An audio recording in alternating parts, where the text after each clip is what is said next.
கர்த்தருக்கு ஸ்தோத்திரம். கர்த்தருடைய நாமம் மகிமைப்படுவதாக. நான் உன்னை விட்டு விலகுவதும் இல்லை, உன்னை கைவிடுவதும் இல்லை. யோசுவா 1 அதிகாரம் 5 வசனத்தை வாசிக்கும் பொழுது கர்த்தருக்கு ஸ்தோத்திரம். இந்த வார்த்தையை கர்த்தர் யாருக்கு தந்தார் அப்படின்னா யோசுவாவிற்கு கர்த்தர் தருகிறார்.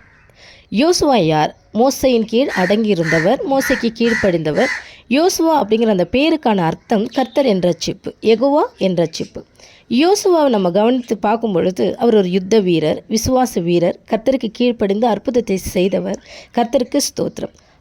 ஆண்டவருடைய பிள்ளைகளே, வாக்குத்தத்தத்தை சுதந்திரித்து கொள்ள வேண்டும் என்றால் ஹல்லேலூயா கிரியைகள் செய்ய வேண்டும். அது என்ன கிரியை, எப்படிப்பட்ட கிரியைகள் செய்யணும் அப்படின்னா ஹல்லேலூயா கீழ்ப்படிதல் ரொம்ப முக்கியம்.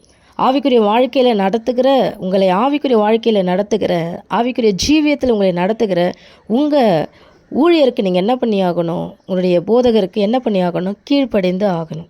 ஹல்லேலூயா. கர்த்தருக்கு ஸ்தோத்திரம். தேவனுடைய வார்த்தையை கவனமாய் கேட்கணும். ஒவ்வொரு நாளும் ஜெப வீரர்களாக இருக்கணும். தேவனை முற்றிலும் கீழ்ப்படியணும். உங்களுக்கு என்ன வார்த்தை வருகிறதோ, என்ன வசனம் வருகிறதோ அதற்கு முற்றுமுடிய உங்களை தேவனுக்கென்று ஒப்பு கொடுக்கிறவர்களாக இருக்க வேண்டும். நானும் என் வீட்டாரும் எனக்கு கர்த்தரையே சேவிப்போம் என்ற உறுதியோடு இருக்கும் பொழுது இந்த வாக்குத்தத்தம் நம்முடைய வாழ்க்கையில் மாத்திரமல்ல, நம்முடைய சந்ததியாக என் ஆண்டவராக இயேசு கிறிஸ்து வரும் வரைக்கும் இந்த வாக்குத்தத்தம் கிரியை செய்யும். ஆண்டவருடைய வாக்குத்தத்தம் நம்ம வாழ்க்கையில் கிரியை செய்யணும் அப்படின்னா நாம் கிரியை செய்கிறவர்களாய் இருக்க வேண்டும். ஆமென்.